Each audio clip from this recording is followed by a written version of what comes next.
program do not necessarily reflect or represent those of the owners, management, or advertisers of Pacific Telestations, Inc. This message has been brought to you by the stations of KUAM. You're watching Buzz with Jess Lujan. Good evening, Guam. I'm Jess Lujan. Welcome to this edition of The Buzz. It's really buzzing tonight, or we're going to be buzzing tonight. I've got Dr. Chris Dombrowski here tonight, and we're going to be talking, of course, again, medicinal marijuana. Now that we just concluded the 3 public hearings as required for the first draft of the rules and regulations, I know Dr. Dombrowski had submitted his testimony regarding the rules and regs within the public hearing, and he's here today. Doc, I remember about 17 years ago, almost to the day, okay? You and some other Guamanians marched down from Antelope all the way down, of course, the parade route on Liberation Day, pushing the medicinal capabilities of marijuana. Now, towards the end of the parade there, I know there was like hissing and things of that nature. Here we are, and people probably thought you were crazy, as like, I was one of them. I was one of them. We talked about that because you've been my doc since then, okay? And here we are 17 years later. The first draft completed.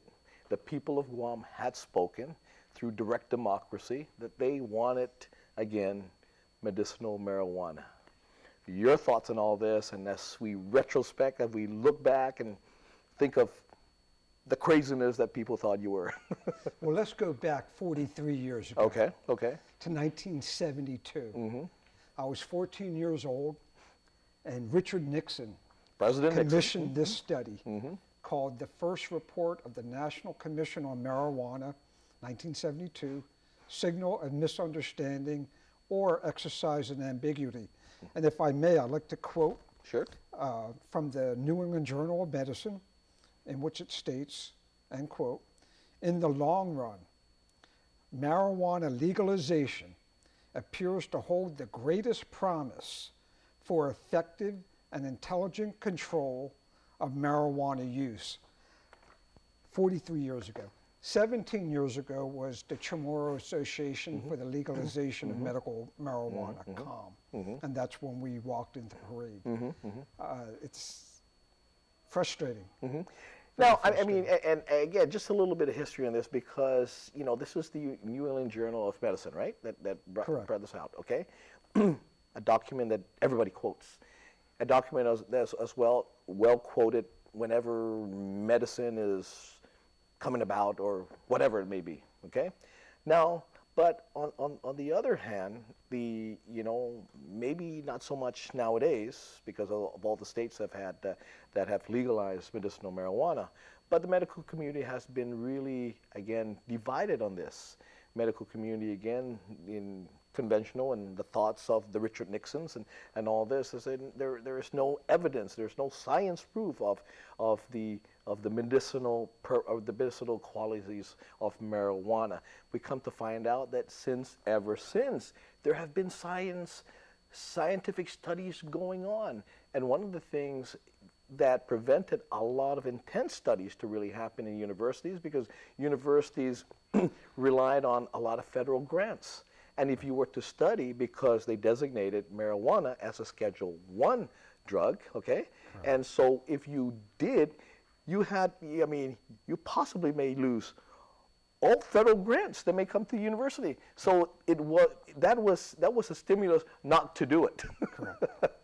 But I think there's more to it than that, than just the federal regulations. Mm-hmm. You also have to look at the monetary force mm-hmm. from big pharma, mm-hmm. from the pharmaceutical industries, mm-hmm. that like everything in a nice shiny pill with a nice number on it or a name, nice color, and what have you. Here we're talking about vegetable matter, sure. plant. Mm-hmm.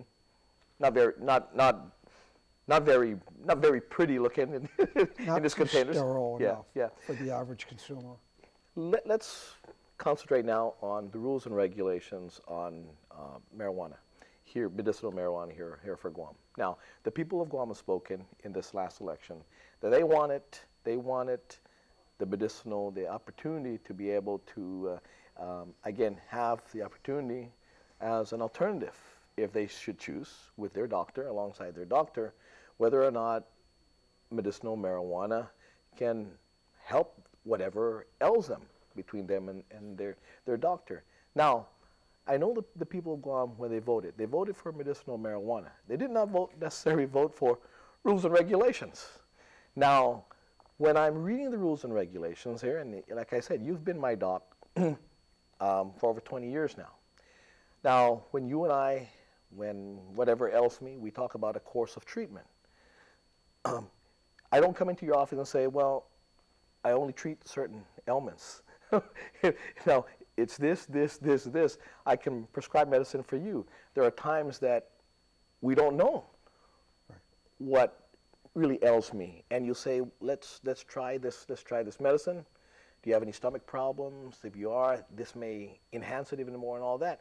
So shouldn't it be between you and I, as doctor and patient, that if any of my ailments or whatever ails me that comes to you, shouldn't it be that, you know, if it doesn't fall under one of these categories, I may be in between them. You have not really diagnosed me as to one of these, but shouldn't it be between you and I, since the way you medically treat me anyway is between you and my course of treatment is between you and myself. Now, shouldn't marijuana fall in that? And to me, I'm going, why would an entity, why would I have to get clearance from public health to fall on them to say, oh yeah, we recognize now that this is an element that you can probably use. You don't do that in the conventional medicine or medicines that you prescribe to me. Well, politicians are the worst group of people to decide drug control policy issues. This bill here is for a possible 3,000 patients, possible, because of page 9 and the list of possible ailments which would be suitable for the legislatures to allow a doctor to prescribe cannabis. Well, I think page 9 should be thrown out, and it should be between a doctor and a patient. And that's what I thought, in looking at that, yeah. Instead of a possible 3,000 patients, it should be a possible, what, 35,000 people. But again, this is an economic and bureaucratic roadblock to what the people voted for. So because of this, I have changed my views. I had a revelation 2 or 3 weeks ago. I think it should just be outright legalized. Well, and you got a point with this, because I was reading the latest, it was just this year, that Nevada, about 2000, I think it was 2000, where the folks in Nevada voted for medicinal marijuana. Okay? Well, the bureaucrats, the policymakers of them realized that it's going to be hard to get a majority to come up with how we should do that. So right off the bat, the people who were eligible, based on what the people decided, because the people decided they wanted medicinal marijuana. So they allow people who fell under the categories, who were allowed under the definition of medicinal marijuana, to grow their own plants. I think 12 plants per patient or whatever that, okay? Now, just this year, okay, 15 years later, did the bureaucrats come about with, again, the rules and regulations. The first license is issued to dispensary. So if now, see, what we are in the dispensary part, we're in the rules and regulations part. If the thinking, as Nevada has said, we're leaving it now to the bureaucrats to put this together, we're saying this is medicine. People need this now. If we looked at the model of Nevada, and they're pretty progressive in their thoughts. They're a gambling, state, right? Pretty much. If we looked at that model, and we're definitely far from that model, it would take probably 15 plus years. Ringo Starr once said, "Take a problem to the federal government, and they'll make it worse." And I think this is a perfect example. This is not what the people wanted. Yeah. I think people who really need it should be allowed to grow it. I don't believe there should be any criminal penalties associated with with the growing or the use of it. The regular laws should apply in regards to driving and operating heavy machinery and what have you. Just like it you is have a plant, just like you have right now for medicines that may cause you to be dizzy or whatever like that. or any of the over-the-counter medicines that you get at any of the supermarkets, decongestants or the antihistamines, which say the same thing. Yeah. Doc, I got to take a quick break. We'll come back and talk more about the rules and regs. First draft. Be right back. This program